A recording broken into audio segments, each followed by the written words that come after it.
Welcome to கலாஸ் கறிவேல். இன்றைக்கி நம்ம special என்னென்னா மில்லெட்டு வச்சு, அதாவது சாமை அரிசி வச்சு நான் வந்து ஒரு அடை தோசை பண்ணியிருக்கிறேன். ரொம்ப அருமையாக இருக்கும். பார்த்தீங்களா, பார்த்தாலே தெரியுது. அவ்வளவு டேஸ்ட்டாக இருக்கும், ஆனால் ஹெல்த்தியாகவும் இருக்கும். கட்டாயம் நீ இந்த வீடியோ ஃபுல்லாக பார்த்து ட்ரை பண்ணி பார்க்கணும். இது கூட தேங்காய் சட்னி ஏது சைட் டிஷ் வச்சு வேணாலும் சாப்பிட்லாம், இல்லைன்னா நாட்டு சக்கரை வச்சு கூட சாப்பிட்லாம். நல்லா தான் இருக்குது. இல்லை ஒன்றுமே இல்லாமல் சும்மா கூட இந்த அடையை சாப்பிட்லாம். ஏன்னா காரம் இருக்குது, உப்பு இருக்குது, எல்லாமே இருக்குது. ஓகே, அப்போ இந்த வீடியோ ஃபுல்லாக பார்த்துட்டு நீங்கள் ட்ரை பண்ணி பார்க்கணும். உங்கள் ஃபீட்பேக்கையும் தெரியுங்க. அது எப்படி பண்ணுறதுங்கிறது பார்க்கலாம் வாங்க. அப்போ நாம் இன்றைக்கி அந்த அரிசி சேர்க்காமல் அடை தோசை பண்ணுறதுக்காக நம்ம வந்து மில்லெட்டு தான் இன்றைக்கி எடுத்துருக்குறோம். அது நான் வந்து சாமை அரிசி எடுத்துருக்கிறேன். உங்களுக்கு வந்து குதிரைவாலி இருந்தால் அதை எடுக்கலாம். அப்புறம் வந்து வேறு ஏதாவது மில்லெட்டு உங்களுக்கு சேர்க்க விருப்பம் இருந்தால் கம்பு எடுத்துக்கலாம். ஓகே, அப்போ நான் இன்றைக்கி இந்த அரிசி சேர்க்காமல் இதை வச்சு செய்ய போகிறேன். இது வந்து ஒரு கப்பு. இப்போ ஏது பாத்திரத்துக்கு வேணாலும் நீங்கள் எடுத்துக்கலாம். நான் வந்து இந்த மாதிரி உள்ள பவுலுக்கு தான் எடுத்துருக்கிறேன் அளவு. இது வந்து ஒரு கப்பு சாமை அரிசி எடுத்துருக்கிறேன். இதை வந்து ஒரு பவுலில் சேர்த்துடலாம். இப்போ வந்து அரை கப்பு கடலைப்பருப்பு, அரை கப்பு சாம்பார் பருப்பு, துவரம்பருப்பு, டூர் தால்னு சொல்லுவோமே அது. இது வந்து பயத்தம்பருப்பு வந்து 1/4 கப்பு போதும். இதெல்லாம் இது ரெண்டும் அரை, இது வந்து 1/4 கப்பு உளுந்தம்பருப்பு. இது எல்லாத்தையுமா ஒரு பவுலில் சேர்த்துடலாம். எனக்கு கொஞ்சமாக போதும், அதனால தான் அந்த சின்ன பவுலுக்கு எல்லாமே எடுத்துருக்கிறேன். இந்த பவுல் வந்து அரை கப், மெஷர்மெண்ட் கப்புக்கு அரை கப்போட அளவாக்கும். இது எல்லாமே சேர்த்துடலாம். நல்லா வாஷ் பண்ணிட்டு வந்துடுறேன்.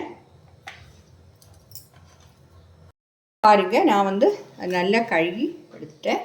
நான் வாங்கின சாமை அரிசியில் வந்து அதில் தூசி எல்லாமே அது இல்லை, நீட்டாக இருந்தது. அதனால் எல்லாத்தையுமே சேர்த்து போட்டு கழுகிட்டேன். நீங்கள் வந்து உங்களுக்கு இந்த சாமை அரிசி வந்து தூசி எல்லாம் நிறைய இருந்ததுன்னா நீங்கள் முதல்ல அதை போட்டு நல்லா 5-6 வாஷ் பண்ணதுக்கப்புறம் அது கூட பருப்பெல்லாம் சேர்த்து வாஷ் பண்ணுங்கள். ஓகே, இப்போ 4 காஞ்ச மிளகா அதையும் வாஷ் பண்ணி இதில் சேர்க்குறேன். இது வந்து நான் குவான்டிட்டி கம்மியாக எடுத்துருக்கனால 4 காஞ்ச மிளகா சேர்த்துருக்குறேன். நீங்கள் கூடுதலாக எடுக்கிறதா இருந்தால் அந்த காரத்தோட அளவு நீங்கள் ஜாஸ்தி பண்ணிக்கோங்க.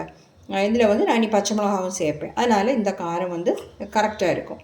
ஓகே, அப்போ இது நாம் உங்களுக்கு டே டைமில் நீங்கள் பண்ணுறதா இருந்தால் ஒரு 3 மணி நேரம் வந்து அதை ஊற வச்சுக்கோங்க. இப்போ நான் வந்து காலையில் பிரேக்ஃபாஸ்ட்டுக்கு பண்ணுறேன். அதனால் இன்றைக்கி ராத்திரி வந்து நான் இதை ஊற போட்டுட்டு நாளை காலையில் அடை தோசை பண்ணுவேன். அப்படியும் பண்ணலாம் நீங்கள்.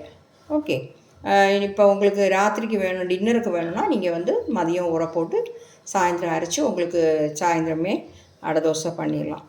அப்போ நம்ம ஹெல்த்தியான அரிசி சேர்க்காத மில்லெட் அடை தோசை சூப்பராக பண்ணிடலாம். ஓகே, காலையில் நாம் எடுத்து அரைச்சிடலாம். இருக்கட்டும், ஊறட்டும். நாம் நேற்று ஊற வச்ச இந்த பருப்பு மில்லெட் எல்லாம் நல்லா ஊறி இருக்கும். இதை வந்து நாம் ஒரு மிக்ஸி ஜாரில் போட்டு அரைச்சி எடுத்துடலாம்.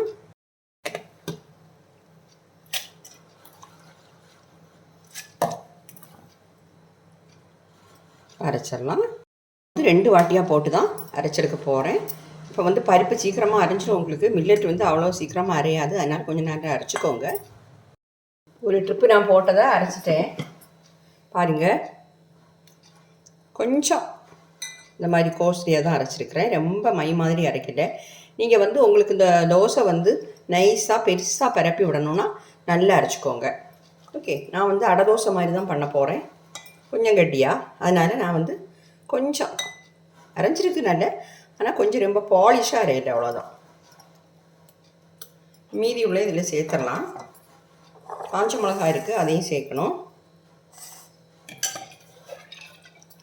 2 டிப்பாக போட்டால் உங்களுக்கு சீக்கிரமாக அரைஞ்சிடும். இந்த ஊற வச்சு தண்ணியே இதில் சேர்த்துலாம் அரைக்கிறதுக்கு.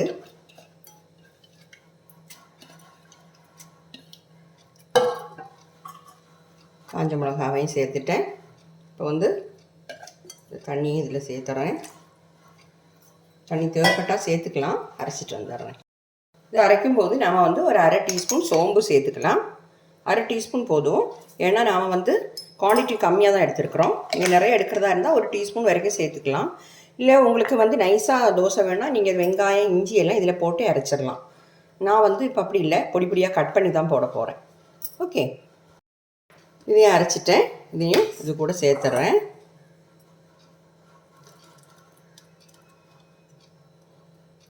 மிக்ஸி ஜாரில் கொஞ்சமாக தண்ணி விட்டு அதையும் சேர்த்துக்கலாம். ரொம்ப தண்ணி ஆக வேண்டாம். நீங்கள் அதில் சேர்க்குறதுக்கு ஒரு பாதி பெரிய வெங்காயம், நீங்கள் சின்ன வெங்காயம் கூட இதுக்கு எடுத்துக்கலாம். ஒரு 7-8 எடுத்துக்கலாம். 2 பச்சை மிளகா. இது வந்து காரம் ரொம்ப கம்மியான பச்சை மிளகா, அதனால் 2 எடுத்துருக்கிறேன். நீங்கள் காரத்துக்கு ஏற்றாப்புல பார்த்து எடுத்துக்கோங்க. இஞ்சி வந்து ஒரு இவ்வளோலாம் எடுத்துருக்கிறேன். கொஞ்சம் கறிவேப்பிலை, கொஞ்சம் கொத்தமல்லி தழை. நீங்கள் வந்து இந்த முருங்கைக்கீரை இருந்ததுன்னா கொஞ்சமாக சேர்த்துக்கோங்க. ஒரு பிடி அளவு சேர்த்துக்கிட்டால் அவ்வளோ ஹெல்த்தியாக இருக்கும். கேரட் துருவி சேர்க்கலாம். அதெல்லாம் உங்கள் விருப்பம்தான். தேவைப்பட்டால் நீங்கள் சேர்த்துக்கோங்க. மேலே எடுத்துடலாம். கொத்தமல்லி தழை எப்படி வாங்கி எவ்வளோ கவனமாக வச்சாலும் அது சீக்கிரமாக இதாவது பழுத்து போகுது இலை. சரி, நான் வந்து இப்போ சோப்பரில் போட்டு பண்ண போகிறேன். நீங்கள் வந்து பொடி பொடியாக கட் பண்ணி சேர்த்துக்கலாம். ஒன்றும் பிரச்சனை இல்லை. நான் வந்து இது எல்லாமே சேர்த்து ஒன்றா போட்டுடலான்னு பார்த்தேன்.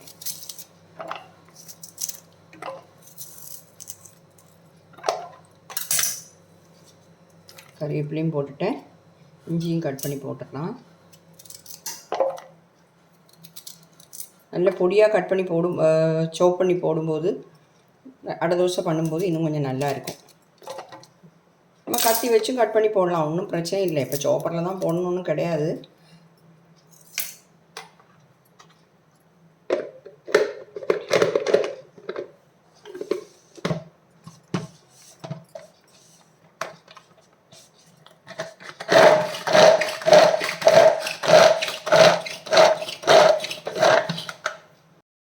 இப்போ நான் சோப் பண்ணேன், இதில் சேர்த்துட்டேன். நீ வந்து கொஞ்சம் உப்பு சேர்த்துடலாம்.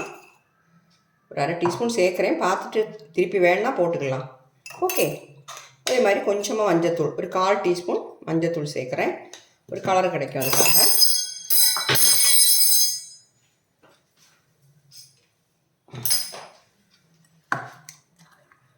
நல்லா கிளறிப்போம். நம்ம அடை தோசை மாதிரி பண்ணுறதுனால ரொம்ப தண்ணி சேர்க்க வேண்டாம். நீங்கள் தோசையாக பண்ணுறதா இருந்தால் நல்ல மை மாதிரி அரைச்சி நல்ல பாலிஷாக அரைச்சிட்டு நீங்கள் தோசையாக நைஸாக பரப்பிடலாம். அப்படியும் பண்ணலாம். நான் வந்து அடை தோசை மாதிரி தான் பண்ண போகிறேன். அதனால் இப்படி இருந்தால் போதும் மாவு. உப்பு செக் பண்ணிக்கோங்க. இனி பண்ணிட வேண்டியதுதான். இது கூட நான் வந்து கொஞ்சமாக முருங்கைக்கீரை சேர்க்குறேன். நான் வீட்டில் கொஞ்சமாக இருந்தது, அதனால் அதை சேர்த்துக்கிட்டேன். அதையும் சேர்த்து நல்லா கிளறிப்போம். இது வந்து நீங்கள் இந்த முருங்கைக்கீரை வந்து இருந்தால் மட்டும் நீங்கள் சேர்த்தா போதும். இல்லை முருங்கைக்கீரை இல்லையே அதனால் நம்ம இந்த அடை தோசை பண்ண வேண்டாம் அப்படியெல்லாம் நினைக்க வேண்டாம். ஓகே, அது போட்டால் தான் நல்லா இருக்கும் அப்படின்னு நானே சமயத்தில் அப்படியெல்லாம் நினச்சிட்டு இருந்திருக்கேன். அதனால் நம்மள்கிட்ட இருந்தால் மட்டும் நீங்கள் அதை சேர்த்துக்கிட்டா போதும். ஏன்னா நம்ம கொத்தமல்லி தழை, கருவேப்பிலை எல்லாம் சேர்த்துருக்கோமே. தோசை பண்ணிடலாம். நம்ம கல் காஞ்சிச்சு, நம்ம ஆயில் யூஸ் பண்ணி கொடுக்குறேன். இப்போ மாவு சேர்த்துடலாம். உங்களுக்கு எவ்வளோ பெருசாக வேணுமோ அந்த மாதிரி நீங்கள் மாவு சேர்த்துக்கலாம்.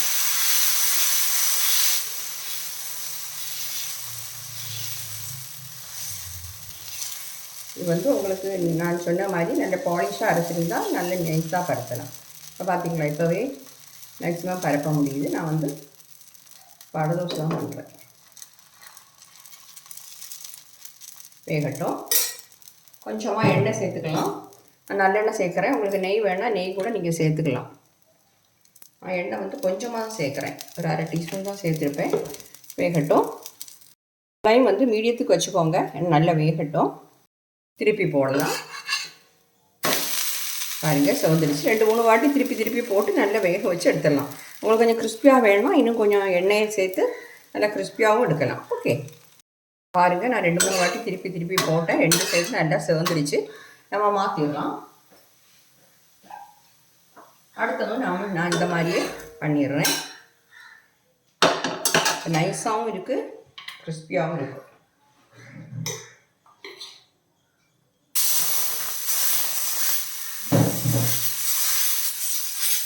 மீறி உள்ளதை நான் தேவைக்கு ஏற்றாப்புல பண்ணிக்கிறேன். ஓகே, இதெல்லாம் சூடாக சாப்பிட்டா நல்லா இருக்கும். அதனால் ஒருத்தராக சாப்பிட வரும்போது நம்ம பண்ணி கொடுக்க வேண்டியதுதான்.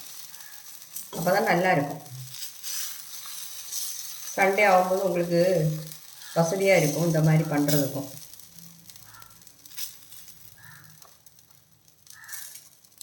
வேகட்டும். இதுலேயும் கொஞ்சம் எண்ணெய் சேர்த்துடலாம்.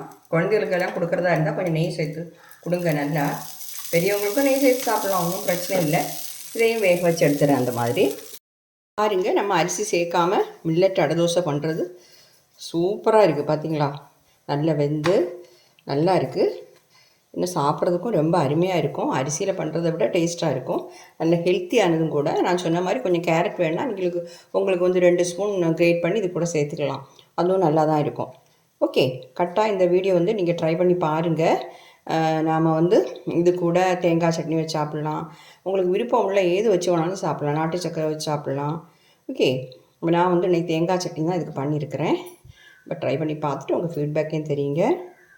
அப்போ இந்த வீடியோ உங்களுக்கெல்லாம் பிடிச்சிருக்கும்னு நினைக்கிறேன். பிடிச்சிருந்தா என்னோடய சேனல் இது வரைக்கும் நீங்கள் சப்ஸ்கிரைப் பண்ணலைன்னா தயவு பண்ணி சப்ஸ்கிரைப் பண்ணுங்கள். லைக் பண்ணவும், ஷேர் பண்ணவும், கமெண்ட் பண்ணவும் மறந்துடாதீங்க.